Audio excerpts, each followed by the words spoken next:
So let's start with the final two who are now going head to head for the hearts of the Tory members, Rishi Sunak and Liz Truss. How did it come to this? It came to this because there's been a very, very savage campaign against other candidates, particularly against Penny Mordaunt, particularly waged through the Daily Mail and I think directed quite heavily from the centre of government, number 10 or wherever, because Boris Johnson still hangs over this contest as a personality. He is furious about his defenestration, feels it's bitterly unfair, and blames Rishi Sunak in particular for it. And therefore, he wants to get Rishi, anyone but Rishi, and it's pretty clear that Liz Truss is his candidate. She didn't resign from his cabinet, and she's already said that she wishes he hadn't gone. So this is the sort of Johnson candidacy. And Penny Mordaunt was the other one. So because number 10 wanted it to be Rishi versus Liz, and then Liz to win, they went for Penny Mordaunt in a pretty ferocious and extraordinary way. Right, okay. And then that sort of suggests that Liz Truss is a little bit trapped, isn't she? Because she does have to make these statements about how she regrets his defenestration because she's got this huge backing behind her. I'm not sure trapped. She's certainly in quite a narrow position in the sense that she has got and will have on her side, it'll matter an awful lot now, I suspect, people like Lord Cruddas, the Tory donor, the Johnson machine, the Johnson loyalists, Rees-Mogg, Nadine Norris, all of those kind of people. And yet, to win in the Tory party membership, she has to show that she is change, she is different. And so the way she's doing this is to focus entirely on the economy, which is, of course, Rishi Sunak's bit, and say everything was fine, by and large, except for the economy, which Rishi Sunak, that man, got wrong. That's how she's playing it. Right, okay. So she is both trying to paint herself as the change candidate, but also the kind of Johnson continuity candidate, Rachel. Do you think that will wash with the members? It looks like in polling they are keener on her than Sunak.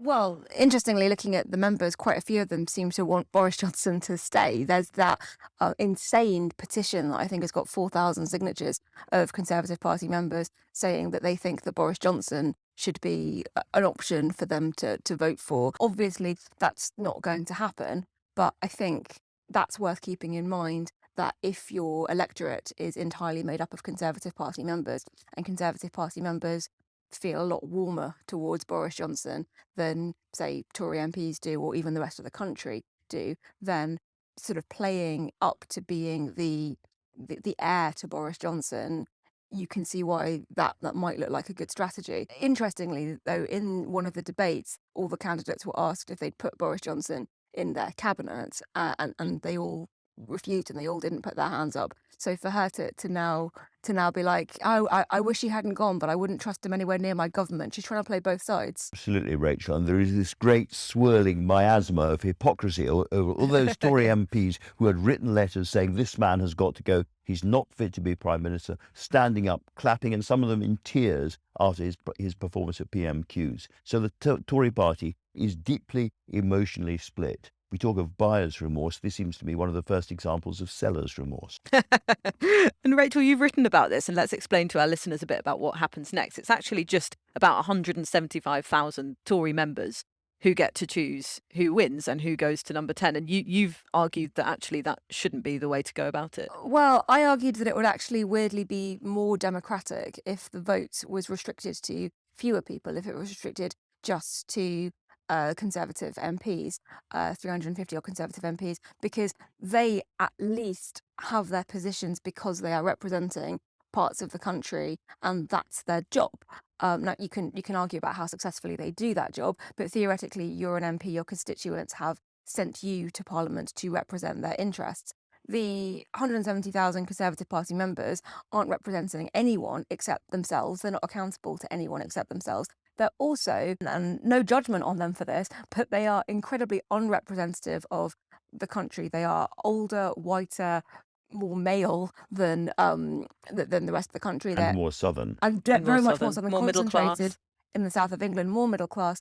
This is not a let's get 170,000 random people from across the UK and see what they think. There are very particular demographics. So how you can argue that it's democratic to allow them to choose the next Prime Minister who will be the Prime Minister for all of us. I know those are the rules. I know that's how parties work. I know it's very unfair to say oh, let's change the rules now because, I don't like them. But it is worth thinking about who has the power and why. It certainly is. And this is a very rare moment because the new Statesman, through Rachel Cunliffe, is now on exactly the same side as the Times as represented by Lord Danny Finkelstein, who makes the very same arguments as a Conservative from inside the party. He also argues that this is the wrong way to do it because actually the MPs are more representative of the country at large, as you just said, than the party members are.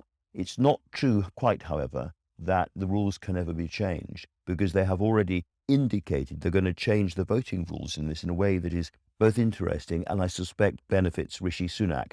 So we all say, one party member gets one vote and the votes go out by post and they arrive on doorsteps and doormats Monday, Tuesday, Wednesday, and then they're filled in and sent back.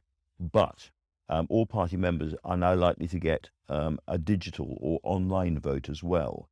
So if they vote for, shall we say, Liz Truss next week, and then they look at the various debates and they think, actually, do you know what? Sunak is really good. He's much more fluent. I can see him more as Prime Minister. I might have made a mistake. Then they can, as it were, reverse and heckle their own vote online. This seems to me a very, very complicated and potentially nightmarishly complicated way of counting votes right at the end of the process. But they've already seemed to have tilted the rules, as I say, I think slightly in Sunak's favour. Yes, because I've been looking into Tory members and what they actually want. And what's interesting is, while obviously Tory MPs do represent their constituents, unlike these unrepresentative people in the country, they are actually more economically towards the centre than Conservative MPs. So they're not ideological zealots in the way that we might think they are, particularly on issues like more funding for the NHS, because they're more likely to interact with it. As we've said, they are older and more funding for law and order as well. So it may be that a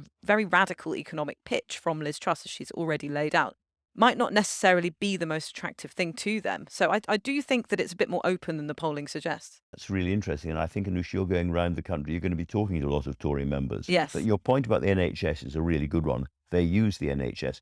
And of course, they're on pensions. So they're going to be particularly sensitive about inflation.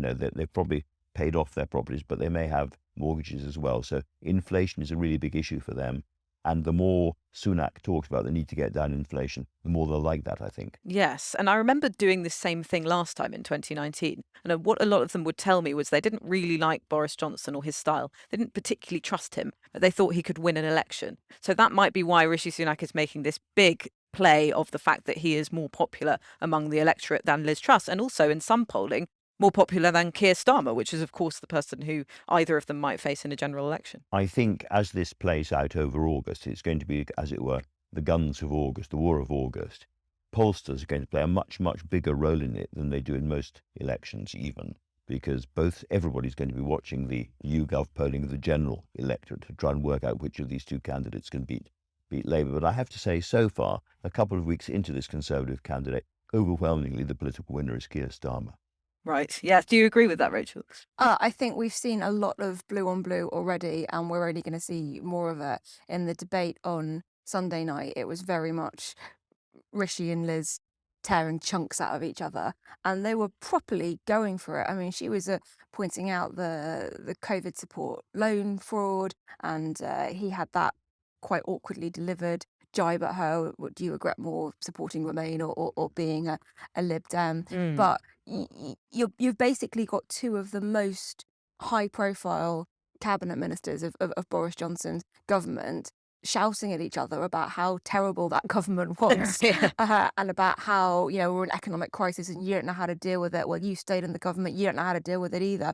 And you can totally picture Labour just keeping a show reel of all of it, keeping some archive footage, having clips of Liz Truss saying this government hasn't got a clue what it's doing and using that in the next election campaign. Actually, that is one of the reasons why Conservative MPs did really want a leadership contest and put it off for as long as possible, even as Boris Johnson was getting progressively worse, because they know that this is just ammunition for Labour. As was shown in PMQs, because he used each of their lines, didn't he? It was quite a clever tactic by Starmer, not clever, fairly obvious tactic, but as Rachel says, it's glorious ammunition. He used it bit by bit, but it was a completely classic PMQs because Johnson just ignored all of that, ignored every single question, and made some dare we say it, quite good jokes at Keir Starmer's expense, the useless human bollard and all the rest of it, which people took away remembering. But that's not going to go on for much longer now. No. That's over. Let's talk a bit about that PMQs, because he signed off with Hasta la Vista, Vista, baby, from the Terminator, and the other classic line from that film is, of course, I'll be back. Be Will he be back, do we think?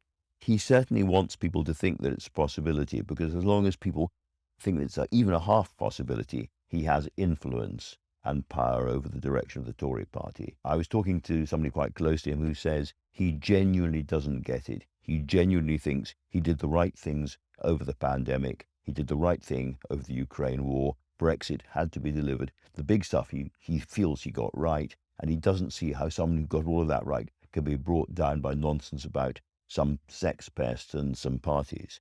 So from his point of view, the betrayal narrative is already there in his head, I think. He was brought down by midgets, by the herd. When he called Tory MPs in his farewell speech, the herd. Now, that suggests he sees them as kind of more or less unthinking cattle charging from one direction to another. Now, we've seen a fair amount of charging around the House of Commons, but, that did not go down well.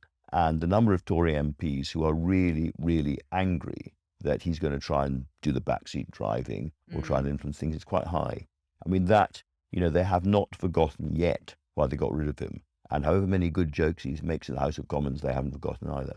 Right, okay. And he also, even more sinister perhaps than calling his colleagues the herd, he did invoke the deep state, which is sort of catnip to conspiracy theorists, isn't it? It is. It's a very Trump-like line, this idea that people who have been elected into power can't actually exercise that power because there's this hidden, shadowy world of nameless officials who are working against them. And we've actually, John Elledge, one of our New Statesman columnists, has just co-written a book specifically on conspiracy theories and conspiracy theorists and why people fall for them and how it all works. And he's written a piece about that line, the sort of the deep state, and how useful and effective it is for people in power, because you've got power, you don't deliver on what you said you were going to. Your voters say, hang on, you said you were going to do X, Y, and Z. You were Prime Minister, why didn't you? And if you can say, I tried to, but actually there was this hidden enemy that stopped me, it wasn't my fault, that's a very effective narrative. It's also a very dangerous narrative. And you can already hear Liz Truss in her first interviews, as we're on the last two candidates, talking about the need to kind of push the blob and deal with the civil service blob. Blob is a softer way of saying deep state, I think, in all of this. Of course, if we weren't working for the New Statesman and signed up to all of this, we would be able to inform people listening to this podcast or watching it that indeed Whitehall is populated by shape-shifting lizards controlled by Bill Gates, because that's what they think. Yeah, our hands are tied. Our hands are tied. We're not allowed to say that. Yeah. But it's true, guys. It's really true. It's honestly true. There are shape-shifting lizards all around us, and they're working for the deep state. I have personally been called an elitist lizard. I'm not sure about either of you. It's my favourite Twitter insult ever. An elitist lizard, yeah. Not one of the more lizards of the people. I am wearing green today, so make of that what you will. I've been called many Anglo-Saxon things, but not that one. All right. So lastly, a lot of what we've been reporting on and talking about may feel quite esoteric to members of the public. I've been speaking to someone who's been focus grouping a lot of Tory voters in blue wall and red wall seats about this leadership race. Yeah. And what a lot of them say is what all of these figures are talking about has nothing to do with the things that are at the front of their minds, i.e. the rising bills crisis, as I think you've called it. But they are completely wrong about that, Anoosh, I think, because as we started off by saying earlier on, there is a huge economic divide between these two candidates. And if you're at all concerned about inflation, if you're worried about paying your bills, then these two very, very different economic strategies, big unfunded tax cuts paid for by more borrowing, or more or less where we are at the moment, more of the same and trying to clamp down and kind of clench until the worst is over. Those are very, very different strategies. And we will discover in due course that one of them works. We won't know about the other one because only one candidate will win.